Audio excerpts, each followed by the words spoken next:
राज्य में जारी रही एसआईआर प्रक्रिया। तालिकारु कटिबे आउ 12 लाख भोटर। 46 लाखरू अधिक भोटर को नोटिस। आगामी सेप्टेम्बर 6 रे प्रकाश पाइब चूड़ांत भोटर तालिका।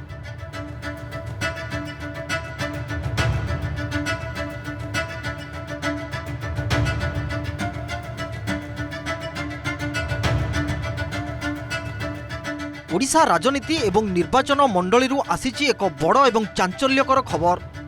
राज्य में चली स्वतंत्र भोटर तालिका संशोधन बा एसआईआर प्रक्रिया मध्यरे आहुरी पाखापाखि 12 लाख भोटर नाम कटिबा नहीं एक प्रकार स्पष्ट होईछि। तेबे काहींकी कटिबो एते संख्यक भोटर नाम एवं मुख्य निर्वाचन अधिकारी ए विषय नहीं कौन कहउचंती आसंतु जानिबा संपूर्ण रिपोर्ट। राज्य में एसआईआर प्रक्रिया आरंभ हेबा बेले प्रारंभिक भोटर तालिकार 3 कोटी 13 लक्षरू अधिक भोटर नाम प्रकाश पाइथिला। सेतेबेले प्राय 20 लक्ष 12 हजार भोटर नाम कटिथिला। किंतु वर्तमान जो तथ्य सामना को आसीछि ताहा अधिक चिंताजनक। मुख्य निर्वाचन अधिकारी देइथिबा सूचना अनुसार प्राय 58 लक्ष 36 हजार भोटर तथ्य 2002 मसीहार भोटर तालिका किंबा परिगणना समयर तथ्य सह मेल खाउनाही।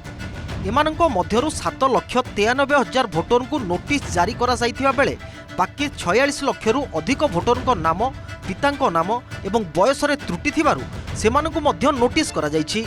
सबुठारु बड़ कथा हैला आउ 12 लक्षरू अधिक भोटर नाम कटिबा एक प्रकार निश्चित होई सारिछि। तेबे एही प्रक्रिया को नै भयभीत हेबार कोनोसी कारण नाही बोली स्पष्ट करिसंती सीईओ। जो मानू नोटिस करा जाइछि सेमाने भारत निर्वाचन आयोगों द्वारा अनुमोदित दस्तावेज सह निर्वाचन पंजीकरण अधिकारी बा ईआरओ पाखरे निजर पक्ष रखिपारिबे।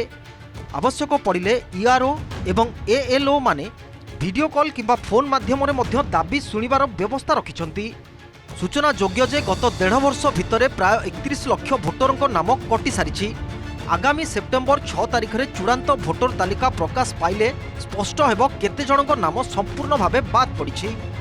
तेबे राज्य में बेआईन भावे रहुथिबा विदेशी नागरिकों को भोटर तालिकारु बाद देबा पई एही प्रक्रिया अत्यंत कड़ाकड़ी करा जाइछि। आपणको पाखकु किछि नोटिस आसीछि कि नाही ताहा निश्चित भावे जांच करंतु। एही खबर संपर्क में आपणकर मतामत कौन आमको कमेंट बॉक्स रे निश्चय जणांतु। एही भली अपडेट सब देखिबा पई एबे ही सब्सक्राइब करंतु OTV digital. Bureau report OTV digital.